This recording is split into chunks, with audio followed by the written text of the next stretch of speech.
Grab yourself a cup of coffee, tea, water, soda, whatever it is that you drink, and buckle up because we're going to be doing an Ask Me Anything. If you follow me on Instagram, then you already know that this was in the plan to film for my YouTube. Y'all already know I love to post up there. Told y'all to ask me questions. Yes, anything. I'm an open book and that I would be answering them. And I am going to be reading your username. I have my laptop right next to me so I can read everything off the monitor. What was that?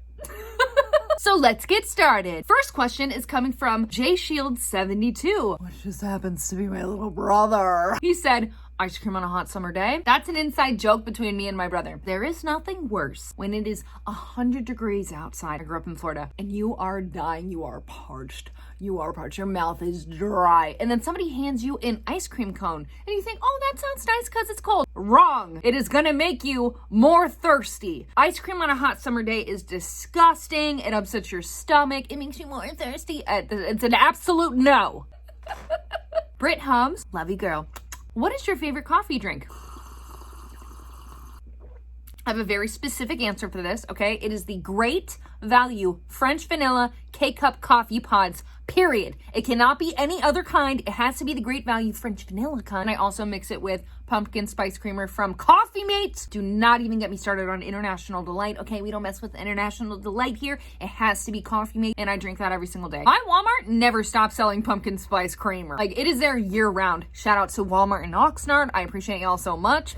Y'all the real MVPs for that. Next question comes from GXBSS. What is your favorite movie? All right, let me tell y'all something right now. I am a humongous horror movie fan, and of all the horror movies that I have seen, I am very hypercritical of all movies that I watch, really. Should I start filming reactions to movies, okay? Because I'm one of those, like, movie talkers. I point out all the flaws in them. It's really annoying to watch movies with me, but also entertaining. I think it's entertaining. Anyways, my favorite movie director is Rob Zombie, and my favorite horror movie and movie in general of all time is House of a Thousand Corpses. Don't tell me that you don't like it. I don't care. Okay, it's a very underrated movie. I think they did a fantastic job. Yes, I know the ending is a little weird. Probably could have gone without maybe like the whole zombie thing, but I did really like the part at the end with Dr. Satan.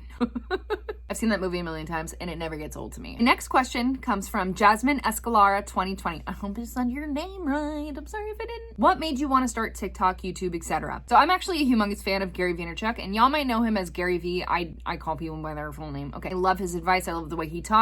I talk very similar to him in real life. Y'all know I keep things pretty PG. I actually have a very filthy potty mouth. My husband was in the military for 22 years, okay? May not seem like it. May be hard for y'all who don't actually know me in real life to imagine it, but it is true. Even my son started saying like, what the f-? And I was like, don't say that. Don't say that, please. Oh my God. My husband heard my son say that and he actually doesn't cuss very much. And he was like, Laura. And I was like, I know. I'm sorry. Update, he did stop doing that. And as a matter of fact, when I say it now, when it slips, because I am trying to watch my mouth around him, he will say, don't say that. Mommy, don't say that. And I'm like, thank you, buddy. Thank you for the reminder. Next question comes from Tia.Mitchell2. Are all of your stories real? Yes, all of my stories are real. My story times on TikTok, I do try very hard to fit them into 60-second formats. I really don't love to do part twos. They're incredibly hard to do. Sometimes it takes me like 50 tries to get it down right, because every single time I mess up on my words or I hear like a fire truck in the background or my dog's bark, I'm like, oh, I will refilm it. Every single one of my stories is true. The only thing that my stories are missing is the very vulgar language. Next question comes from Amelia_fanpage06. Pineapple on pizza? Absolutely. I love pineapple on pizza. It gives that nice sweetness to the saltiness of the rest of the pizza. You know what doesn't belong on pizza is ham. Don't get me started. Don't get me started. Don't get me started. Pineapple only belongs on pepperoni pizza, not with ham. Not with ham. I said what I said and I'm not sorry. The weird kid, but it's also TH3 weird kid. Do you want any more kids? Oh no. No, no, no, no, no, no, no, no, no. This factory is shut down. After I had my third child, my son, I got my tubes tied. We are not having any more babies here. Don't get me wrong. Like, I love being a mother. I love my children. 3 is a lot. Y'all ever played 21? My adults here, y'all ever played 21? Played blackjack, right? Goal is trying to get to 21, right? 1 kid, you're doing good. 2 kids, whoo, it's a perfect 21.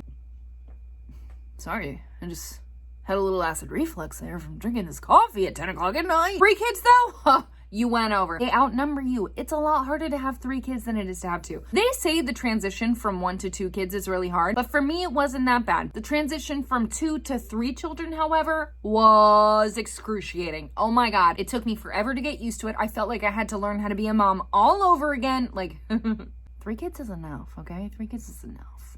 No more babies here. Next question comes from Andrew TBH, Andrew with 3 W's. How's online schooling going for your kids?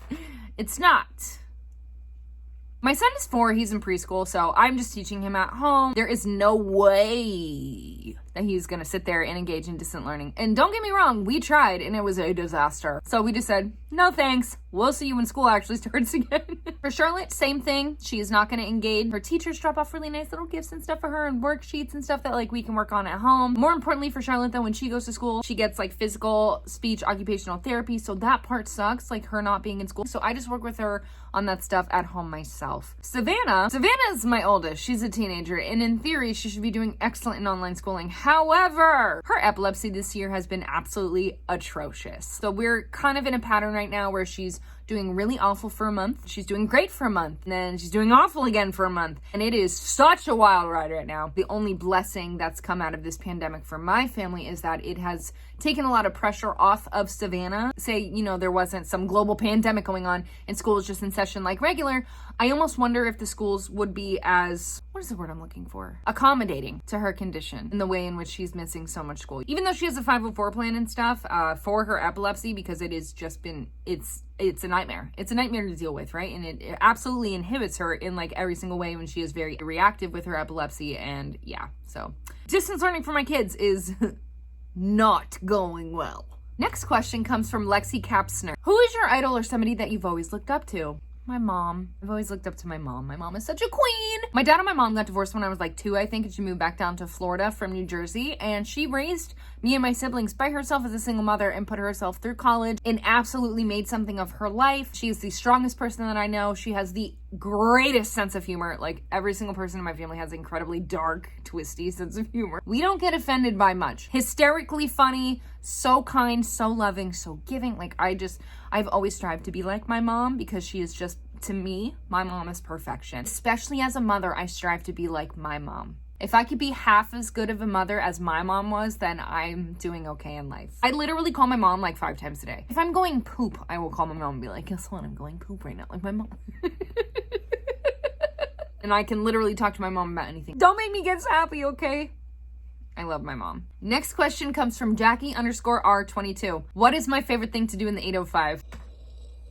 Pre-coronavirus, pre-quarantine, pre all this craziness, I love to go to Copper Blues for brunch. If any of y'all have ever seen me and my best friend there, I do apologize. It's embarrassing the way that we act. Other than that, I love to go to PJ's. I love that little 2x4 strip club. Every single time I go there, I get a corn dog and I order a pizza. And then I go to the bathroom where they have the bars on the windows and the duct tape all over the place. But I have a blast every single time I go. Then we will catch an Uber and go over to Spearmint Rhino. You can't drink at Spearmint Rhino. It's another strip club. However, you can drink coffee at Spearmint Rhino. Although the last time I was there, my drunk ass almost got kicked out because I decided it would be a good idea to hop on stage.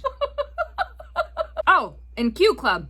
I love Q Club. Their little potato tacos that they have. They have these shots there that I love too, and I don't even like liquor, okay? 9 times out of 10 when we go out, it is to Q Club, to PJ's, and then to end the night at Spearmint Rhino before I then go to the McDonald's drive-thru, go home, pass out, and wake up way too early because my kids always decide to wake up early on the nights that I want to go out and actually have fun and be an adult. They don't give a shit that mommy decided to go out and go drinking.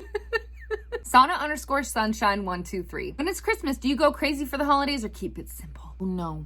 I go crazy. I go crazy for the holidays. Holidays are a really big deal in my house. And you know why? Because my mom always made them a really big deal. And it's even more of a big deal because we grew up incredibly poor. Like I said, my mother was raising 4 children by herself as a single mother, putting herself through college. We grew up below the poverty line. We were poor. But it never really felt like we were poor. Especially like on Christmas and the holidays and stuff. Like my mom always made this really big feast. We always had tons of presents and stuff.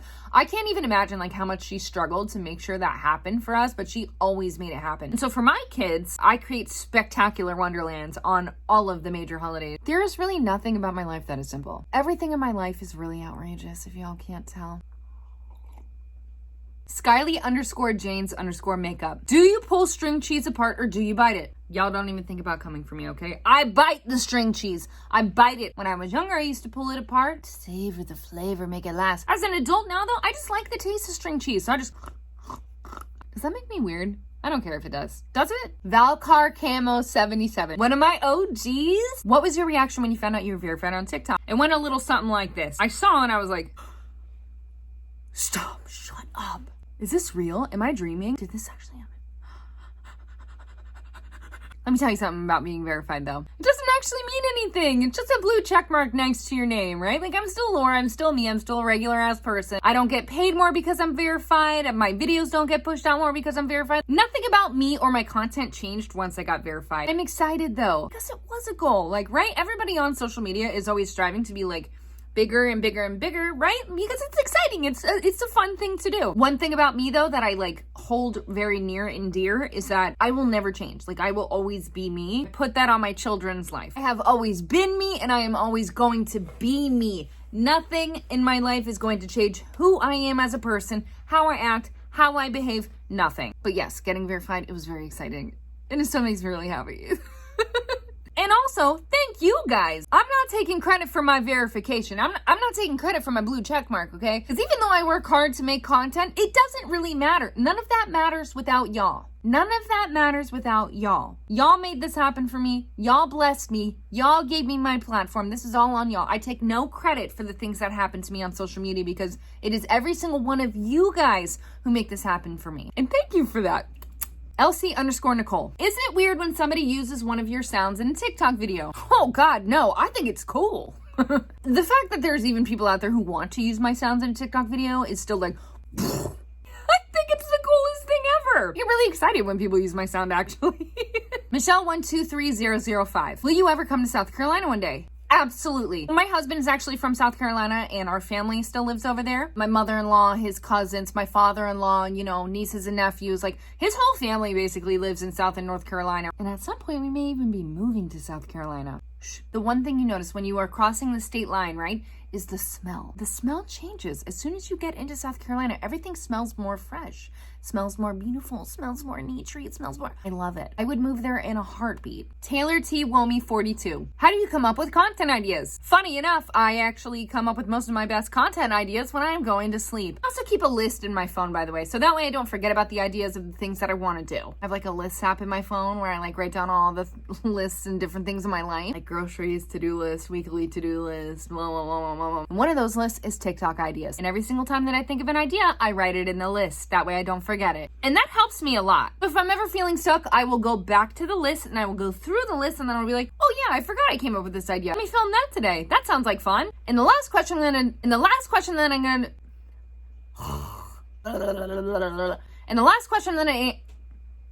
why can't I say this? My tongue is getting tied.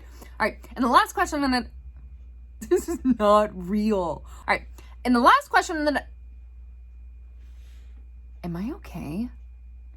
No, like genuinely, am I okay? Like, I'm getting concerned. This is like 5 times in a row. And the last question that I'm going to answer for tonight is from Haley_Marie 7907. When you were younger, what did you think you were going to be doing in life and where are you now? Listen, when I was younger, I knew that I was going to be a professional singer. Why I thought that, I don't know. I have no vocal skills. I can't sing. But I thought that I could sing. Fun fact, I actually used to sing to my boyfriends on the phone when I was younger. Yes, when I was in middle school. They didn't have a choice. I made a story time on it. Oh my God. I used to sing Moulin Rouge. Do y'all know the vocal range in that song? So imagine being like a 12, 13-year-old boy on the receiving end of a phone call with some crazy girl who is belting out the lyrics to this song horribly. And every single time she would mess up, she would start over. And then she would get the feedback. Was that good? Was that good? Was that good? Oh, I'm going to sing it again. I'm going to sing it again. I'm going to sing. Stop. I was convinced that I was going to be a professional singer. That I was going to be Christina Aguilera. That I was going to be Avril Lavigne. I was going to be blah, blah, blah, blah. Where I'm at in life now is I'm actually just some weird adult who makes videos on the internet. Well, I hope you guys had fun. Hope y'all learned a little something about me. And this is going to be a regular series here on my YouTube channel, so stay tuned. And if you would like the chance to ask me a question that I answer on camera while reading your username, keep an eye out for my Instagram posts. Love you guys.